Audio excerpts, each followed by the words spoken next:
Hello, ladies and gentlemen. Welcome back to another episode here on European Confessions. The following story that you are going to be listening to, it was sent to me by our dear brother. The message reads like this. Hello, Brother Nashi, how are you? Can you please post my story as hidden identity? So my story goes on like this. I have been in South Africa for a number of years now, and I am now a naturalized South African citizen.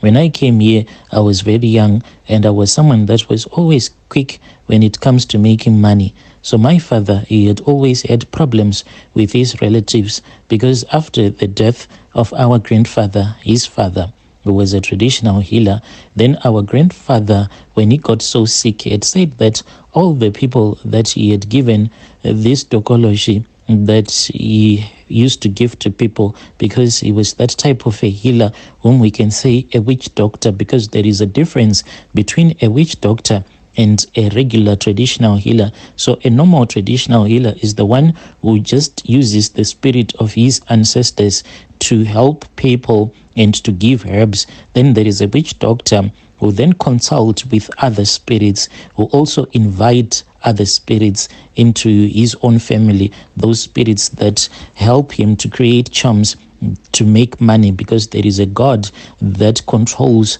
the flow of money. So for you to be able to communicate with that God, another God, then you need other spirits. And normally these are the spirits of those people that would have died, because this is the way that a Tokoloshe is created. When the way that a Tokoloshe is created is like when you have died, and after you have died, then according to our Shona culture, a memorial service is supposed to be done within 2 years. And the first raining season, if it comes to pass, then the next raining season, it is not supposed to come to pass before you have done a traditional ceremony of welcoming that person back into the family. Because if you do not do that memorial service, then year after year, the spirit of that person, it will get lost and it will be wandering in the graveyards. As you know that as human beings, we all need to be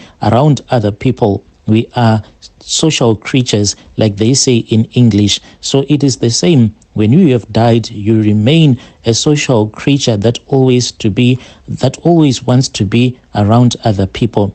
And after you have died, you are supposed to return back to your people. I don't care if someone is a Christian or not, but when you die as a black man or as a black woman, there is a place where you are supposed to go to, and that is the reality that you are going to face. The moment that you have come out of this dimension, going into another dimension, you will start to walk towards the place where your original ancestors are, and you are supposed to go to them. And if it happens that you do not have a traditional ceremony that is done for you, then you will start to wander around. You will start to wander around the graves, not knowing where to go to. With time, when you have realized that your relatives seem to have forgotten about you, that is when you will accept any offer that any witch doctor will be giving to you, because there are some that are like me that can communicate with the spirit of the dead to convince them to become what other people call Tokoloshes. And if I offer you that opportunity to return back to the land of the living, then you will accept. After you would have died, normally you will keep on visiting your relatives, trying to tell them, trying to say, look at me, I have died, please look at me. Indeed, they might have placed a tombstone on top of your grave, but if there is no traditional ceremony that would have been done, then you will be lost. You won't be able to find the way back to your ancestors, and you will be like, please perform this ceremony for me so that I can rest. And when you are a spirit, the funny thing is that you would have forgotten that when you were still alive, you were the one that used to say that anyone that has died is nothing but a demon. So you now come back to your husband, to your children, and when you have died, you would have And before you would have died, you will be the one who would have taught your children that anyone that has died,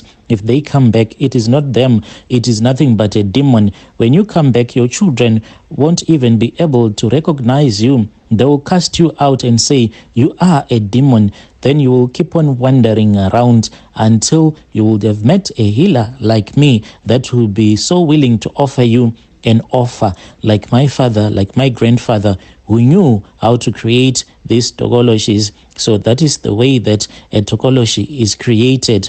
But in other cultures, a Tokoloshe is created using other ways, but it is just the same thing. You have to use the spirit of a person that would have died and have been forgotten by their relatives. So when you go, if you get this Tokoloshe, you would have invited that spirit, you would have linked your bloodline to the god of money, not this god that we all worship.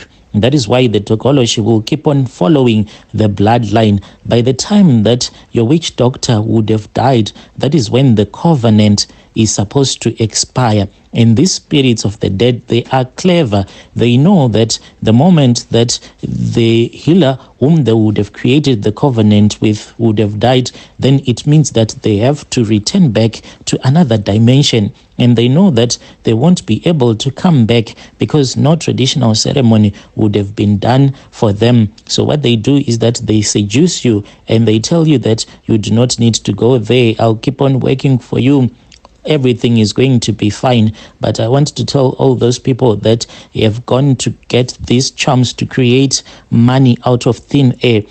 After your healer is passed away, you need to return back those items because it will cause so much havoc in your life. For this is nothing but an uncontrollable spirit that knows that it has a limited time here on earth and it knows that it cannot find rest. In our Shona culture, that is why you always hear that each and every healer anegonarake, meaning that he is this place where he traps these spirits that he used to heal other people. For it is more like a spiritual prison because these spirits, they are uncontrollable spirits. Some of them, they would have been killed, so they will be looking to avenge their death, so they have to be kept in a spiritual prison. You can just imagine that you go to a prison and then you are given a person who was a hardened criminal, and then you think that you can control that person. So it is the same thing if you go and if you get this charm after the traditional healer will have passed away. You need to return back because he was the one who was able to control that spirit of the dead that you will be having. And if you are seduced by that spirit after the covenant has expired, this spirit, it will destroy your entire family. Mind you, even this traditional healer, when he dies, he is supposed to face the consequences of his actions.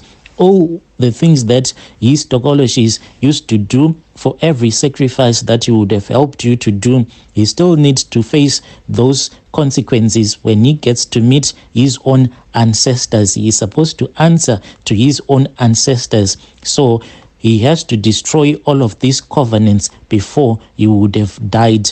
And if you refuse to return back these things, that is when your entire bloodline will be wiped out. I have seen people who were given these Tokoloshes that once belonged to my grandfather, because my father, what he did was that when my grandfather got so sick, then my father, he would go to the people that he knew that they had been given these Tokoloshes by his own father. Then he will speak with them and he will say that I am the one who is going to be the next traditional healer. He did a lot of background deals with some of those people that would have came to return back these Tokoloshes. And my father will say, I am going to be the next in line to be the traditional healer. You can keep them for now. Then we will have a negotiation later on. And most of the people, they would return. But I saw those people having their families destroyed, because later on, after the passing away of our grandfather, my father then started to charge them a lot of cows that he wanted from them. And if they were unable to give my father the number of cows that he wanted from them, then he would release the spirit on them. And most of these people, mind you, that it came to my grandfather, like back in those days, these people, they used to work like in the mines, in the farms, and they were not being paid a lot of money. So what they were doing was that they would come to my grandfather to get these Tokoloshes for silly reasons. They would want a Tokoloshe to take care of their livestock. Some of them, they would want those baboons that when you are looking at them, you would think that they are cattle, but they'll be just Tokoloshes. And most of them, they would want Tokoloshes to help them to gamble. So these were like your poor villagers, but my father wanted their Tokoloshes so that he can sell them off to people that were coming from the city wanting to be part of these blood money making rituals. After my father had passed away, he then gave me some of the items. But before my father had passed away, he was no longer communicating with his relatives because we had since migrated from that village into another village, because all of our relatives, they wanted everything that had been used by our grandfather to be burnt, because they claimed that they were now Christians and they did not want anyone in the family to be a healer anymore. Even the consultation room that was used by our grandfather, it was burnt to the ground. But my father had stolen most of the items that once belonged to his father, and he was keeping them in this other mountain. And he went and he collected them after we had run away from that village. And he also taught me. After my father had passed away, I continued as a traditional healer since I was the only son that he had. I then came here to South Africa looking for a better opportunity. When I came here, for a moment, I had left this thing of me wanting to be a traditional healer. I used some of the charms that my father had taught me to get close to this other man who is a taxi boss, and I started dating his sister, but I had no evil intentions. It is just that I wanted her to take care of me, because I knew that her husband used to have a lot of problems in bed. That man, he has since passed away, but he died of a natural death. Yeah, brother, the taxi boss, there was a hit on him, and I had a vision. I saw in that vision that there were some of his friends that were planning this hit. They wanted to kill him. I then alerted her, and she told the brother, and then she brought the brother to her place where I was staying with her. We then went to the grave, and I performed the rituals, raising up the spirit of the dead that were going to be his bodyguards. Even right now, those spirits of the dead, I gave them a covenant, a nice one, and they are still his bodyguards. No one can touch him, even if he goes out without a bulletproof. He is protected by those two spirits of the dead. And the day that he was supposed to be killed, he was nervous to go out. But I said, I want you to show your other friends that you are powerful. He went out, and I told him not to be afraid, for the spirit of the dead were the ones that were watching over him. The ones that we had collected on the graves, they had planned it to look like it was going to be an hijacking, a failed hijacking. And when he was driving into his yard, that was when when he was driving into his yard, that was when the guys came and they pulled out their guns. They tried to shoot at him, but their guns, they got stuck and they were not able to shoot. And those guys, they were like statues. He then called us and we rushed there. We found them. There were 3 guys. 2 of them, they were South African, 1 from Sim, but they all failed to shoot that guy. They then confessed that they had been hired by these other men who turned out to be the friends of my brother-in-law. After that, he started bringing a lot of his friends to me, and I was assisting them so that they won't get robbed. And that is how I became a private traditional healer here in South Africa. So I don't care if someone says that there is no such a thing as the spiritual world. Even if someone says witchcraft, those people that believe in witchcraft, they are uneducated. I don't care about those people, because one day they will find themselves facing a situation that they cannot explain using their education. And when that day comes, when you are faced with a spiritual situation that you cannot explain, that is when you will know that those people that believe in witchcraft, it is not like they are not intelligent, but they know what they have been witnessing. I am still operating as a private healer for people that have money. I do not go around marketing myself, for people know my spiritual powers. Dear listeners, right there was a message that was sent to me by one of our brother right there. Strange things indeed, they do happen in this world.